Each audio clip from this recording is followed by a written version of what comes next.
Now I am going to discuss another important topic, that is subject selection. Majority of candidates, majority of aspirants used to visit seniors के हमें बताएं कौन से subject हम opt करें जिससे अच्छे नंबर आए।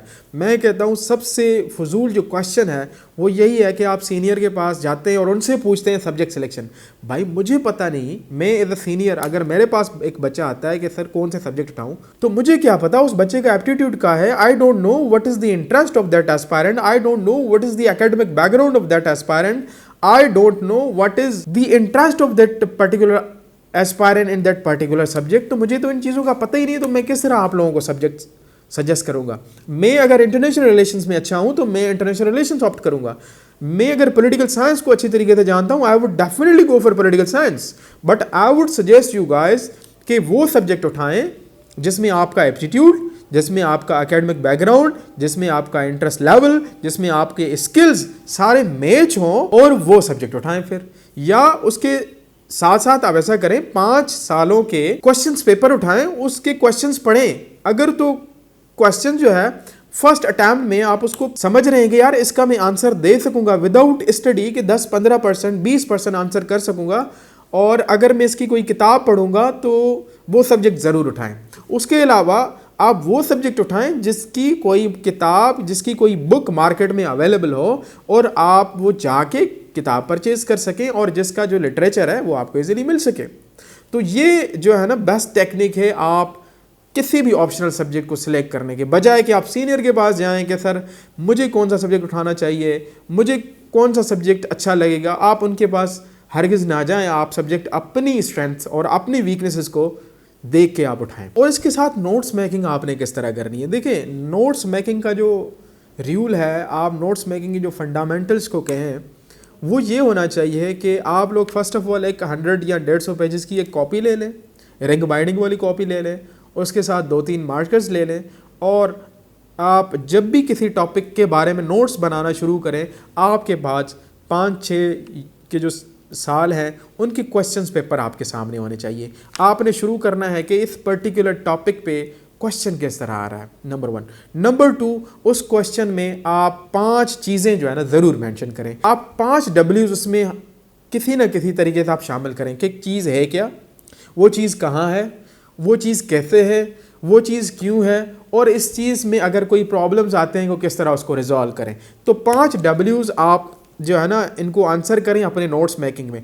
उसके साथ आप इंट्रोडक्शन में किसी भी किताब का, किसी भी बड़े राइटर का, आथर का, फिलोसोफर का जो ओपिनियन है वो ज़रूर देना है, क्योंकि क्रिटिकल जो एनालिसिस है वो ज़रूर मांगते हैं, अपना ओपिनियन भी मानते हैं। उसका मकसद ये नहीं है कि मैं अपना ओपिनियन, भाई मैं स्कॉलर नहीं हूँ, मैं फ़िलासफ़र नहीं हूँ, ना ही मैं कोई रिसर्चर हूँ। मैं अपना ओपिनियन जो सब्सटेंशिएट करूँगा वो किसी फ़िलासफ़र, किसी राइटर, किसी आथर के रेफरेंस से कोट करूँगा, तभी मेरा जो ओपिनियन है वो अच्छा बिल्ड होगा और एग्जामिनर से मैं अच्छे नंबर ले सकूँगा। एग्जाम्पल, अगर कोई क्वेश्चन आ जाता है जी डेमोक्रेसी के बारे में, क्वेश्चन आ जाता है कि भाई डेमोक्रेसी पे आप लिखें।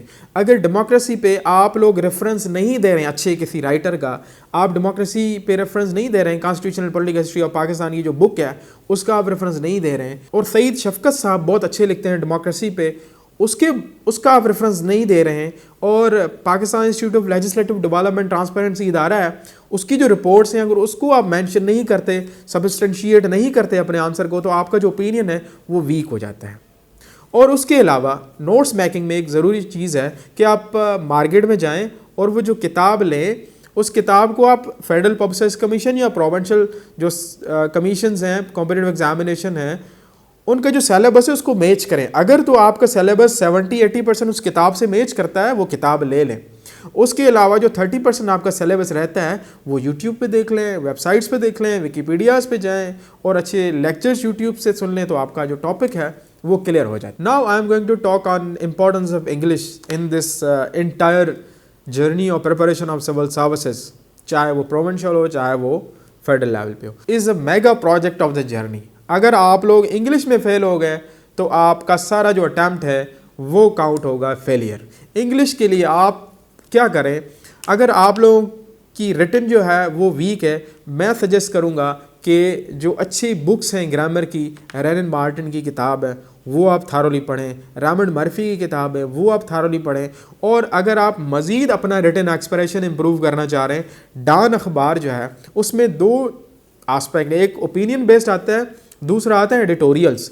एडिटोरियल में 3 कॉलम्स बनाते हैं डॉन अखबार में, और वो जो एडिटोरियल है वो कोई आम बंदा नहीं लिखता, वो इंग्लिश के जो मास्टर्स हैं वो लिखते हैं, जो डॉन का एडिटोरियल बोर्ड है। अब जाहिर सी बात है उनका लेवल एक ऐसा होता है कि वो इस तरह की जो मिस्टेक्स होती हैं राइटिंग में वो अवॉइड करते हैं, वो अच्छे राइटअप्स लिखते हैं। आप क्या करें, एक नोटबुक बनाएं, उसमें रोज़ाना की बेसिस पे वो जो 3 एडिटोरियल्स लिखते हैं उसमें रोज़ाना आप 10 से 8 सेंटेंसेस आप वो उसको कॉपी करें, उसको मेमोराइज़ करने की कोशिश करें रोज़ाना, जो सेंटेंस आपको अच्छा लगा। इससे क्या होगा, आपको पता चलेगा कि how writer has used adverb, उसने सेंटेंस किस तरह इस्तेमाल किया है, उसने एडजेक्टिव्स कहाँ पे इस्तेमाल किया है, उसने प्रोवर्ब्स कहाँ पे इस्तेमाल किए हैं, उसने इडियम्स का इस्तेमाल कैसे किया है, उसने अगर कोई रिपोर्ट है इंटरनेशनल वो कैसे मेंशन की है, और अपने राइटअप को किस तरह कंक्लूड किया है। ये जो प्रैक्टिस है आपने 2 से 2.5 माह करने हैं, और फिर आप अपने आप को असेस करें। पहले ये काम करें कि एक टॉपिक पे आप ऐसे लिखें, इंपॉर्टेंस ऑफ एजुकेशन, और उसके बाद ये डॉन की प्रैक्टिस करें। 1 माह के बाद दोबारा उसी टॉपिक पे आप ऐसे लिखें और मैच करें। अगर तो उसमें आपको वादे डिफरेंस आ रहा है कि जो डॉन की मैंने प्रैक्टिस की थी 1 महीना और जो मैंने इससे पहले लिखा था अब लिखता हूँ, तो उसमें वाज़े डिफरेंस आपको आ जाएगा। इसका मतलब ये है कि you are on the right track. और आप लोग अच्छे टीचर से भी असेस करवाएं।